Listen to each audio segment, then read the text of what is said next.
各位网友，大家好，欢迎来到报民说。这期我们要说的话题是美中商务部长会面，是中美关系缓和的迹象吗？如果你想了解更多的相关信息，可以搜索一下中美关系。前不久中国商务部部长王文涛和美国商务部长吉娜·雷蒙多在华盛顿举行的一次会议上进行了坦诚和实质性的讨论。王文涛部长并不是专程赴美与雷蒙多会谈的，而是在赴美参加亚太经合组织第29届贸易部长会议期间，顺便与雷蒙多见面的。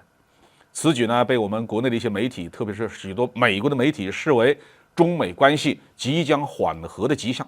他们认为，美国总统拜登在参加完 G7 反华反俄峰会以后，就说了中美关系将很快解冻，因此中美高级官员接触就一定意味着缓和。我们没有幼稚到美国总统说什么就信什么的地步，也没有幼稚到在美国当前的政治环境之下，相信中美关系还有改善的空间。事实上，在王文涛部长和雷蒙多会谈的前后，美国和其他的一些西方国家的一系列动作都对中国充满了深深的恶意。我们可以来简单的捋一捋。4月份，美国媒体报道，美国总统拜登签署了一项行政命令，限制美国公司私募基金和风险投资基金投资中国的高科技行业。到目前为止美国还没有公布这一份对华投资限制的文件。但是在5月19号到21号在日本广岛举行的西方7国集团的峰会上，美国成功的说服了其他6国联手对中国去风险，不叫脱钩了，把脱钩改成去风险，仅仅是换了个词儿而已，其核心意思是一样的，就是要将中国从全球供应链中剔除出去。5月23号，日本政府正式宣布，将把包括先进芯片制造设备在内的23项产品列入对华出口的管制清单。新措施将在7月23号生效。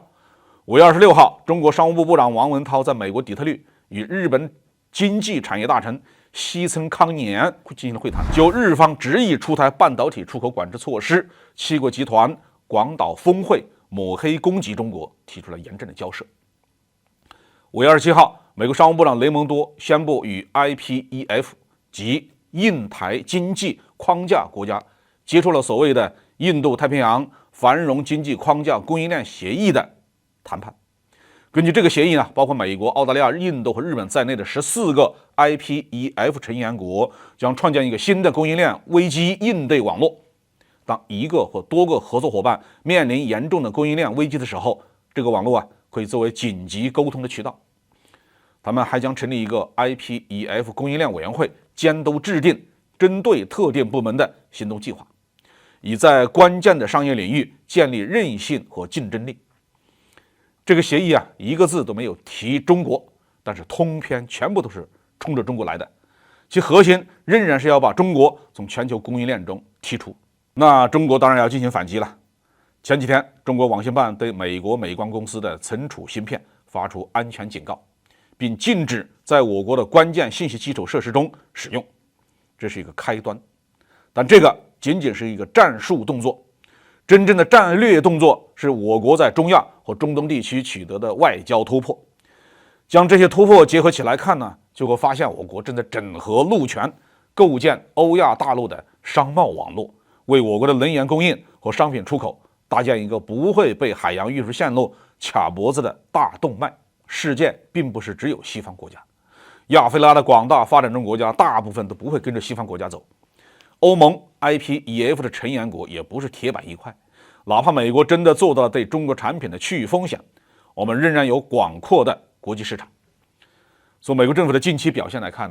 我方拒绝与美国举行高层官员的谈判是正确的选择。美国试图一边捅中国刀子，一面又要从中国捞起好处，比如让中国购买美国的国债，哪儿还有这么美的事儿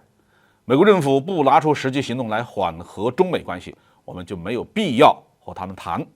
你打你的，我打我的，反正我们用不着靠滥发国债来输血，看看谁能坚持到最后。好，这句话题我们就说到这里。